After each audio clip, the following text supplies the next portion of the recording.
నెల్లూరు జిల్లాలో 1000 ఎకరాల ప్రభుత్వ భూముల్ని అక్రమార్కులు కాజేశారు. ల్యాండ్ సీలింగ్ లో భాగంగా స్వాధీనం చేసుకున్న భూముల్ని అధికారాన్ని అడ్డం పెట్టుకుని తమ పేరిట రాయించుకున్నారు. ఇంతకీ అక్రమార్కులకు సహకరించింది ఎవరు? ఒకటి కాదు రెండు కాదు, ఏకంగా 1000 ఎకరాల ప్రభుత్వ భూమిని అప్పనంగా కాజేశారు అక్రమార్కులు. ల్యాండ్ సీలింగ్ యాక్ట్ ప్రకారం ప్రభుత్వం స్వాధీనం చేసుకున్న భూములను తమ పేరిట రాయించుకున్నారు. గత ప్రభుత్వ హయాంలో తెలివిగా రికార్డులను మాయం చేసి 1000 ఎకరాల భూమిని కాజేశారు. అయితే భూమిని కాజేసిన వాళ్లలో టీడీపీ నేతలు కూడా ఉన్నారు. చిల్లకూరు మండలం కరివేడు గ్రామ పరిధిలో దాదాపు 2400 ఎకరాల ప్రభుత్వ భూమి ఉంది.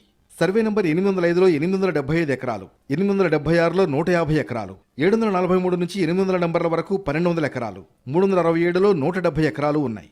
1977లో ల్యాండ్ సీలింగ్ యాక్ట్ ప్రకారం ఈ భూములను స్వాధీనం చేసుకుంది ప్రభుత్వం.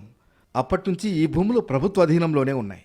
నెల్లూరు చెన్నై జాతీయ రహదారిని ఆనుకుని ఉండడం వల్ల ఇక్కడ ఎకరం భూమి ₹1 కోటి పలుకుతుంది.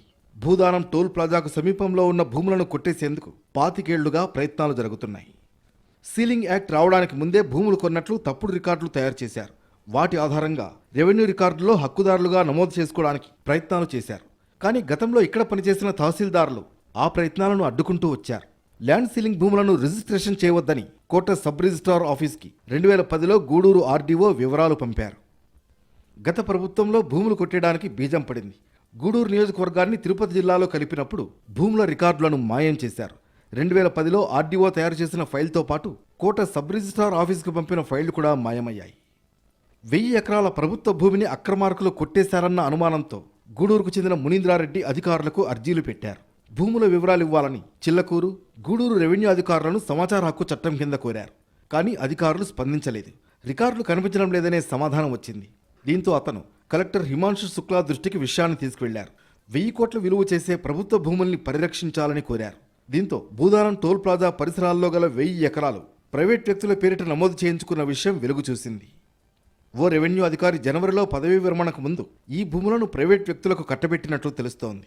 ఇందులో టీడీపీకి చెందిన ఒక కీలక నేత పేరు మీద 60 ఎకరాలు, నెల్లూరుకు చెందిన ప్రముఖ డాక్టర్ పేరు మీద 50 ఎకరాలు, హైదరాబాద్కు చెందిన మరో వ్యక్తి పేరు మీద 60 ఎకరాల భూమి ఉంది. అలాగే స్థానిక టీడీపీ నేతల సహా పలువురి పేరు మీద మిగిలిన భూములు ఉన్నట్లు తెలుస్తోంది. ప్రభుత్వ భూములు కాజేసిన విషయం బయటకు రావడంతో నెల్లూరు జిల్లా కలెక్టర్ హిమాంశు శుక్లా అప్రమత్తమయ్యారు. గూడూరు రెవెన్యూ సబ్ డివిజన్ అధికారులతో సమావేశమయ్యారు. భూముల వివరాలకు సంబంధించిన ఫైల్స్ను వెంటనే బయటకు తీయాలని ఆదేశించారు. 1000 ఎకరాల ప్రభుత్వ భూమి అన్యాక్రాంతమవుతుంటే అధికారులు చోద్యం చూడడం పలు అనుమానాలకు తావిస్తోంది. పైగా భూముల వివరాల కోసం ఆర్టీఏ కింద దరఖాస్తు చేసినా అధికారులు స్పందించకపోవడానికి కారణం ఏమిటనే సందేహాలు వ్యక్తమవుతున్నాయి. భూములు కాజేసిన వాళ్లలో అధికార తెలుగుదేశం పార్టీ నాయకులు ఉండడం వల్లే అధికారులు ముద్రింద్ర నటిస్తూ వచ్చారా అనే ప్రశ్నలు వినిపిస్తున్నాయి. మొత్తానికి ప్రైవేట్ వ్యక్తుల చేతుల్లోకి వెళ్లిన 1000 ఎకరాల సీలింగ్ భూములను ప్రభుత్వం స్వాధీనం చేసుకోవాలన్న డిమాండ్ వినిపిస్తోంది.